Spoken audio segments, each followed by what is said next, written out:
Hello everyone, welcome back to my YouTube channel. Today we are going to study reflection with its laws.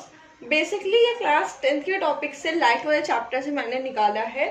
बाकी आपको reflection पढ़ना है तो आप इस वीडियो से पढ़ सकते हो, इवन आप किसी भी क्लास के हो. So without any further delay let's start this video.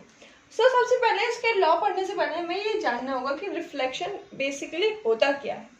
तो ये एक फेनोमेना होता है बाउंसिंग बैक ऑफ लाइट का किसी एक सेम मीडियम में. जैसे ये हमारा एक प्लेन सरफेस है, यहाँ पे ये लाइट आई और ये बाउंस कर गई, यानी लाइट जिस एंगल से आई उसी एंगल से चली गई, तो इसे हम रिफ्लेक्शन कहते हैं. It is a phenomena of bouncing back of light rays in the same medium. In the same medium मतलब लाइट आके कुछ ऐसे नहीं गई, लाइट आके हमारी वापस उसी के साथ नहीं चली गई, वो आई और उसी मीडियम से जिस डिग्री से वो आई थी वैसे ही वो वापस चली गई, तो उसे हम रिफ्लेक्शन बोलते हैं. अब रिफ्लेक्शन के दो लॉज हैं जो तुम्हें डायग्राम से ही, यानी ये जो मैंने अभी बताया लाइट आई, इससे ही समझ में आएगा. तो मैं आपको समझाती हूँ. ये एक प्लेन मिरर है, इसमें हमारी लाइट आई. ये जो लाइट आती है इसे हम इंसिडेंट रे बोलते हैं, और ये लाइट जो यहाँ पे आई टकराई और वापस चली गई इसे हम रिफ्लेक्टेड रे बोलते हैं. ये देखो डिफिनेशन लिखी हुई है, सॉरी इसकी फुल फॉर्म लिखे हुए हैं. ये आई लाइट, इसे हम इंसिडेंट रे बोलते हैं, और ये गई इसे हम रिफ्लेक्टेड रे बोलते हैं.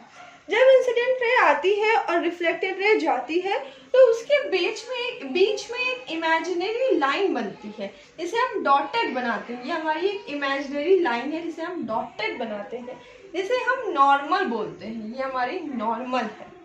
तो लॉ पढ़ते हैं कि जो इंसिडेंट रे है और जो रिफ्लेक्टेड रे है और जो नॉर्मल है वो तीनों सेम प्लेन पे है. सेम प्लेन का मतलब क्या है, लेट मी एक्सप्लेन. ये मैंने एक क्लियर डायग्राम बनाया. ये हमारा एक प्लेन मिरर है, इसमें इंसिडेंट रे आई, ये हमारी इंसिडेंट रे है जो आती है, ये हमारी रिफ्लेक्टेड रे जो रिफ्लेक्ट होती है, और बीच में एक इमेजिनरी लाइन बनती है जो नॉर्मल है. तो पहला लॉ ये कहता है कि ये जो तीनों लाइन है ये एक सेम प्लेन पे रहती हैं. सेम प्लेन का मतलब कि अगर मैं ये नीचे का बंद कर दूं तो तीनों लाइन ऊपर रहेंगी, अगर मैं ऊपर का बंद कर दूं तो नीचे कोई लाइन नहीं आ रही है, यानी लाइन एक प्लेन पे ही है. अगर लाइन ऐसे होती